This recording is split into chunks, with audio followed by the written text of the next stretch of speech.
जर घेत असतील तर ते नाव म्हणजे विष्णू सूर्या वाघ. ते कवी होते, नाटककार होते, पत्रकार होते, संपादक होते, व्यंगचित्रकार होते, चित्रकार होते, उत्कृष्ट वक्ते होते. अशी कुठलीही गोष्ट नसेल की ज्या क्षेत्रामध्ये विष्णू सूर्या वाघ यांनी आपली मुद्रा उमटवलेली नसेल. फक्त ते त्या क्षेत्रामध्ये होते असं नाही, तर त्या क्षेत्रामध्ये स्वतःचा ठसा त्या प्रत्येक क्षेत्रामध्ये त्यांनी उमटवलेला आहे. अगदी राजकारणापर्यंत प्रत्येक क्षेत्रामध्ये त्यांनी आपला ठसा उमटवला. लेखणी आणि वाणीचं अमोघ असं वरदान त्यांना लाभलेलं होतं. त्यांची लेखणी जेवढी प्रभावी होती तितकीच त्यांची वाणी होती. मगाशी आपण ते छोट्याशा क्लिप मधून त्याचा अनुभव घेतलेला आहे. लिहिणारे अनेक असतात, अनेक जण लिहिता येतं म्हणून लिहितात, परंतु लिहिणं आणि शैलीदार लिहिणं याच्यामध्ये मोठा फरक असतो. त्यामुळे अत्यंत मनस्वी लोभस अशी शैली विष्णू सूर्या वाघ यांच्या लेखणीला जशी होती, तसंच अमोघ वक्तृत्व विष्णू वाघांच्या वाणीला होतं, हे या ठिकाणी मी आवर्जून नमूद करू इच्छितो. त्यांची ही शैलीचा जो मी उल्लेख केला, ती शैली कशी येते ही व्यासंगातून येत असते. त्याच्यामध्ये वाचन असेल, आजूबाजूच्या समाज जीवनातून घेतलेला अनुभव असेल, याच्यातून तुमचं व्यक्तिमत्व घडत असतं. विष्णू सूर्या वाघांचं हे जे परिपक्व समृद्ध असं व्यक्तिमत्व घडलं, त्याच्यामागे त्यांचा तो डोंगरी गाव, सगळा परिसर, संपूर्ण गोमंतकाचं लोकजीवन, लोकसंस्कृती, लोकसाहित्य, हे सगळं संचित या माणसापाशी त्याने अनुभवलेलं होतं, अभ्यासलेलं होतं. ख्रिस्ती लोकजीवन जे आहे गोव्याचं, त्याचाही अत्यंत गाढा असा अभ्यास त्यांचा होता, हे या ठिकाणी मी आवर्जून नमूद करू इच्छितो. त्यामुळे या सगळ्यातून गोमंतक, त्याबद्दलचा जिव्हाळा, गोव्याबद्दलची अत्यंत आत्मीयता आणि या सगळ्या सांस्कृतिक संचिताबद्दलचं त्यांची जी आपुलकी त्यांच्या मनामध्ये होती, त्याच्यातून त्यांचं हे व्यक्तिमत्व, कला संपन्न असं व्यक्तिमत्व घडलेलं होतं असं मला वाटतं. त्यांचं आणखी एक वैशिष्ट्य जे होतं, त्यांची लेखणी आणि त्यांची वाणी समाजाच्या प्रत्येक स्तरापर्यंत जाऊन भिडणारं असं त्यांचं वक्तृत्व होतं, अशी त्यांची लेखणी होती. मगाशी नारुलकरांनी उल्लेख केला की गोव्यातल्या बहुजन समाजाचं संघटन करण्याची त्यांची इच्छा होती. बहुजनांपासून अभिजनांपर्यंत प्रत्येकाला आपला वाटावा अशा कथांचा माणूस होता. मला आठवतं, नारायण आठवलेंनी अग्रलेख लिहिला होता की हा विष्णू नारायणच समजा. हे नारायण आणि विष्णू हे एकाच विष्णूचीच नाव आहे. त्यामुळे आपण गोवा सोडून जरी जात असलो तरी विष्णू हा नारायणच समजा, असा अग्रलेख त्यांनी लिहिला होता. तसा विश्वास विष्णूबद्दल व्यक्त केलेला होता आणि पुढच्या सगळ्या पत्रकारितेच्या कारकिर्दीमध्ये त्यांनी तो सार्थ करून दाखवला. अत्यंत कलादृष्टीचा असा संपादक, पत्रकार आपल्यामध्ये होऊन गेला.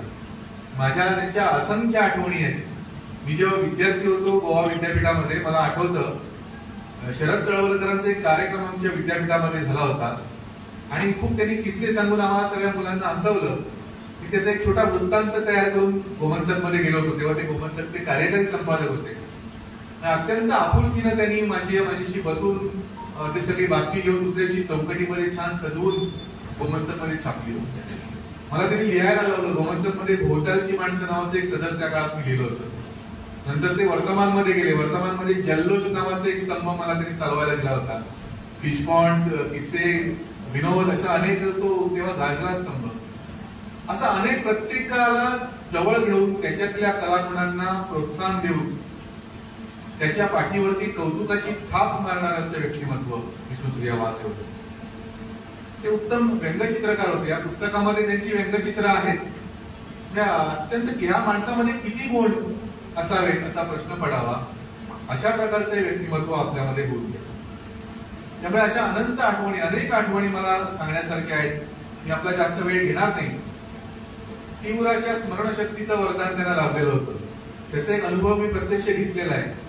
पाटोवरती उमा भारतींची सभा झालेली होती आणि विष्णू वाघ त्या सभेमध्ये उपस्थित होते आणि केवळ स्मरणाने त्या पूर्ण सभेचा वृत्तांत लिहून त्या सायन दैनिकामध्ये, वर्तमानमध्ये जशाच्या तसं ते भाषण प्रसिद्ध केलेलं होतं. नवप्रभेमध्ये मी त्यांना लिहायला लावलं होतं, त्यांना पान 3 मी पूर्ण खुलं करून दिलं होतं. मी 2008 मध्ये नवप्रभेचं जेव्हा संपादकपद स्वीकारलं त्यानंतर अनेक सदरं आमच्यासाठी विष्णुसूर्या वाघ यांनी नवप्रभेमध्ये लिहिली. अनेकदा त्यांना वेळ नसायचा, नंतर ते आमदार झाले. अत्यंत व्यग्र आयुष्यातून वेळ काढून ते स्तंभ त्यांनी चालवला. दर रविवारी ते लिहायचे. अनेक उत्तमोत्तम लिखाण मी त्यांच्याकडून त्या काळामध्ये करून घेतलं. त्याची अनेक पुस्तकं होण्यासारखी आहेत. मला वाटतं 2 पुस्तकं आलेली आहेत. केसरबाई केरकरांवरती जे पुस्तक आलं, जितेंद्र अभिषेकीवरती जे पुस्तक आलं, ते नवप्रभेमधल्या लेखमाला आहे. अनेकदा त्यांना वेळ नसायचा, विमानतळावरून यायचे, विमानतळावरून ऑफिसमध्ये आमच्या येऊन आमच्या डीटीपी ऑपरेटरला डायरेक्ट डिक्टेशन देऊन त्यांचे लेख पूर्ण पानभर लांबीचे लेख त्यांनी लिहिलेले आहेत. त्याचा मी प्रत्यक्ष साक्षीदार आहे. एवढी विलक्षण प्रतिभेचा माणूस आपल्यामध्ये विष्णुवालांच्या बद्दल त्यांचे अनेक गोष्टी आम्हाला खटकल्या. अनेक त्यांची भूमिका पटली नाही, त्यांच्या भूमिका बदलत राहायच्या. आणि ते बोलतात कसे, ते वागतात कसे, ते लिहितात कसं, याचं मी सगळं तंत्र बघितलं. आणि मी म्हटलं आयुष्यामध्ये 3 गोष्टी आपण केलं पाहिजे. ते म्हणजे भाटे सरांसारखा शिक्षक बनला पाहिजे, गडकरी सारखा पत्रकार बनला पाहिजे. आणि गडकरी सारखा पत्रकार बनत असताना गुरुदास सावळे आमचे आणखी एक गुरु, ते जेव्हा नवप्रभा होतं त्यावेळी मी त्यांच्याकडे जाऊन बसायचो आणि ते बातम्या कशा लिहितात ते बघायचो आणि मी बातमीदार झालो. त्यानंतर शिक्षक बनलो, पत्रकार बनलो, पोलीस बनलो, लेखक बनलो. हे सगळं चालू असताना विष्णुसूर्या वाघ यांची आम्हाला खूप जोड मिळाली. ज्या वेळेला बोरीसारख्या गावामध्ये साईबाबाचं मंदिर तिकडं उभं राहिलं, अलीकडे त्याचा रौप्य महोत्सव झाला होता, त्यावेळी त्याच्यावरती मी पुस्तक लिहिलं. विष्णू वाघ छान तो लिहिलेलं आहे. मला खूप धन्यता वाटली. विष्णू वाघरे तुमची शाबासकी देणं हे काही साधी गोष्ट होती. आणि आजही मी आपल्याला सांगू इच्छितो की विष्णू वाघ, गुरुदास सावळे, माधवराव गडकरी आणि परेश प्रभू जे आहेत ना, की ते आम्हाला खूप प्रोत्साहन द्यायचे. कारण ते गोमंतकमध्ये काम करायचे. जसं सावळने नवप्रभा सोडलेला आहे तसं गेली 40-45 वर्ष मी गोमंतकशी एकनिष्ठ राहिलो ना आणि कुठेही गेलेलो नाही. हे माझं ही माझ्या दृष्टीने खूप मोठी गोष्ट आहे. मी दुसरी कुठलीही नोकरी मिळत नाही म्हणून एक दिवस मी नवभाग अर्ज केला. आणि काय आश्चर्य, आज त्या वर्तमानपत्र संपादक जो आहे त्या वर्तमानपत्रात मला जॉब करणे त्या ज्येष्ठ पत्रकाराच्या हाताखाली काम करण्याची संधी मिळाली. 1974 होते. यंदा त्याला 50 वर्ष होत आहे. 1974 ते 2024 जवळजवळ 50 वर्ष मी पत्रकार करीत आहे. या काळात पत्रकार हे एका वर्तमानपत्रात फसवून जातात. पण मी ज्या वर्तमानपत्रात जॉईन झालो, रुजू झालो, त्या वर्तमानपत्रातून चीफ रिपोर्टर म्हणून नियुक्त झालो 2007 साली. आणि 2007 साली हे जे शेतकरी सोसायटीचे सभागृहात आता असा एक भव्य संस्कार झाला होता. तो पेडण्यातील आमचे मित्र महादेव गवंडी, सुशांत मांजरेकर आणि तत्कालीन आमदार सोपटे वगैरे केला होता. आज त्यानंतर या सभागृहात भगवती हायस्कूलमध्ये, भगवती हायस्कूल हे पेडण्याचं भूषण आहे. तर पेडणे तालुक्यात, पेडणे शहरात अनेक नव्या संस्था आलेल्या आहेत. तरीही या लोकांची तुलनात करत आमचे मित्र प्रवीण कोडकर हे हायस्कूल चालवत आहेत. हे खरं तर आनंदाची गोष्ट आहे. राज्य पातळीवरील सहकार रत्न पुरस्कार मिळालेला आहे. आणि मराठी भाषेचं जे काम केलं त्या भाषेसाठी, त्या कामासाठी मला 5-7 पुरस्कार जाहीर झालेला आहे.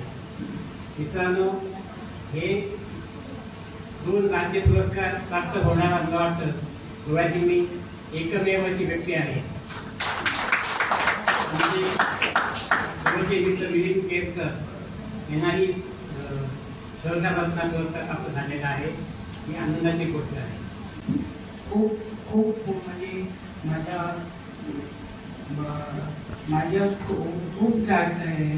पण मला जास्त बोलत नाही, थोडे सांगतो. कारण मी हे करतो त्यामुळे मला खूप माझे मित्र त्यात सगळे आहे. त्यामुळे मला हे जातं मला जास्त बोलता येईल नाही, पण थोडं बोललं नाही कसं कर मला मला खूप बोलायचं पण त्यांनी मला सहकार्य केलं. आता सगळ्या निमित्ताने मला आता माझ्या सहकार्य करले आणि मला खूप आनंद होतो. उष्णवाग याचे मला खूप खूप दुःख होतो. त्यांनी मला खूप खूप खूप चांगले होते.